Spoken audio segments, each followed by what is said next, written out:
네, 안녕하세요. 요양의 모든 것 편안히 위석호 대표입니다. 네, 오늘 말씀드린 내용은요, 실버타운이 몰려온다. 실버타운은 크면 클수록 경쟁력이 있습니다.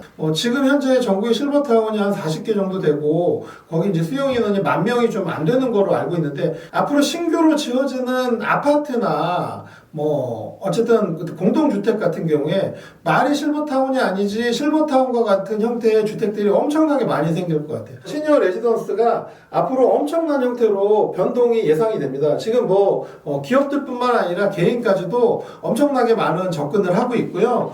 시니어 레지던스라고 하면은 저가형하고 중가형하고 고가형이 있는데, 이른바 저가형이라고 하면 고령자 복지주택입니다. 고령자 복지주택에서 저소득층을 대상으로 공공임대주택을 아마 정부에서 많이 짓기 시작할 거고요. 이거는 이제 보증금이 한 몇백만 원 수준이고, 월 이용료는 한 5만 원에서 10만 원 그 정도 안 될 것 같아요. 이게 운동 여가 시설하고 식사 서비스, 복지, 보건 서비스가 제공이 될 텐데, 이 금액을 보면 알겠지만 이게 민간에서 하기에는 쉽지 않은 거고요. 아마 이제 정부 차원이나 지자체 차원에서 어떤 복지 차원에서 운영할 가능성이 되게 높습니다.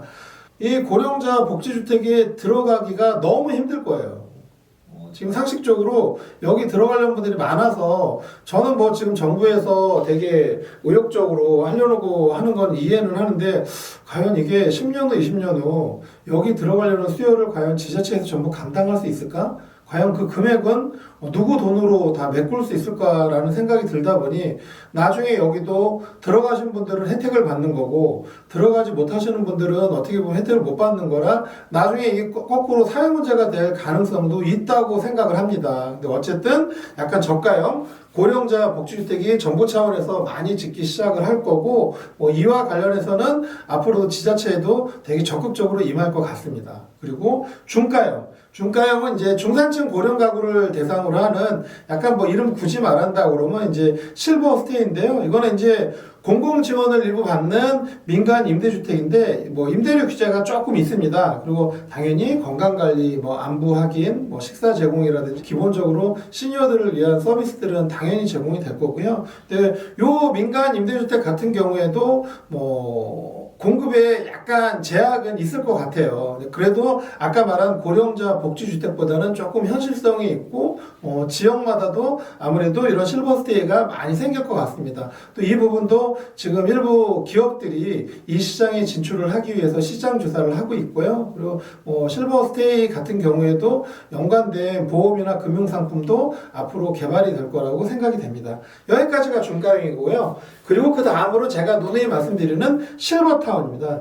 민간이 공급하는 노인 복지주택이고요. 어쨌든 2023년까지 누적이 한 9,000세대 정도 됐는데, 지금 이 순간에도 엄청나게 생기고 있고, 앞으로도 엄청나게 생길 거예요. 실버타운 시장이 왜 앞으로 확정이 될 거냐 그러면, 지금 아파트를 가지고 계시던 분들이 그 20억, 30억 되는 아파트를 깔고 있느니 실버타운으로 들어가실 생각을 되게 많이 하고 있고요.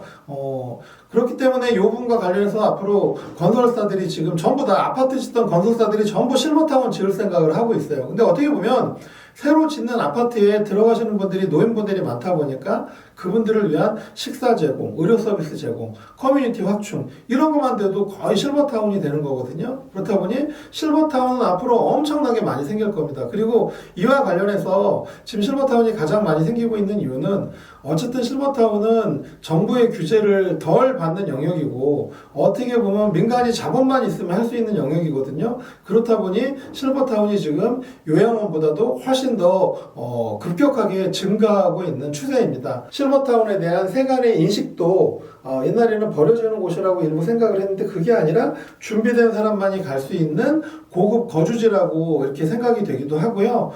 정부 차원에서도 여러 가지 규제를 지금 허물어 주고 있습니다. 예를 들어서 반드시 땅이나 건물을 소유했어야 되는데, 이것도 이제 임대용을 하는 부분도 고민을 하고 있고, 또 뭐든지 임대용으로만 됐는데 이제 인구 감소 지역을 대상으로 해서 분양을 하는 것도 조금 고려를 해주고 있고요. 정부가 가지고 있는 땅 중에서 이런 시설로 전환될 것들이 있어요. 뭐 학교라든지 아니면 뭐 종교 단체가 보유하고 있던 부지라든지 이런 것들도 어떤 이런 노인복지주택을 위해서 공간을 좀 이렇게 전용을 하는 거를 지금 긍정적으로 좀 봐주고 있는 상태고요. 정말 중요한 건 실버타운이 이런 고급형이랑 경쟁도 심해지고 있지만 어떤 의료 연계뿐만이 아니라 실버타운보다 더 거기서 파생돼서 거기서 나가면 요양원, 요양병원, 데이케어 이런 시설들하고도 같이 복합된 시설로도 지금 많이 확충이 되고 있고, 왜냐면 실버타운에 계시다가 요양원 가게 될 때 다른 브랜드로 보내거나 다른 동네로 가실 수가 없거든요. 그래서 아마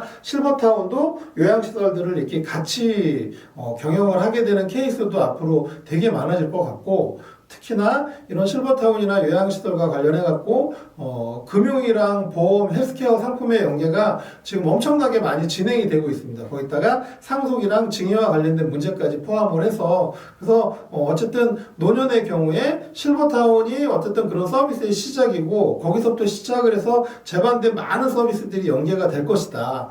그렇다 보니 지금 많은 기업들이 이 시장에 들어올 거고, 내 자본 여력에 따라서 어떤 실버타운에 들어가야 되고, 그럼 내가 어떤 금융이랑 상조 상품을 들어야 되는지, 이런 요양 플랜을 저희 편안이가 같이 해드립니다. 실버타운 그들이 몰려옵니다. 여러분들의 실버 라이프가 골드 라이프가 될 때까지 편안히 노력은 계속될 거고, 이번 한 주도 모두 다 건강하시고요. 다음 시간에 또 찾아뵐게요. 안녕.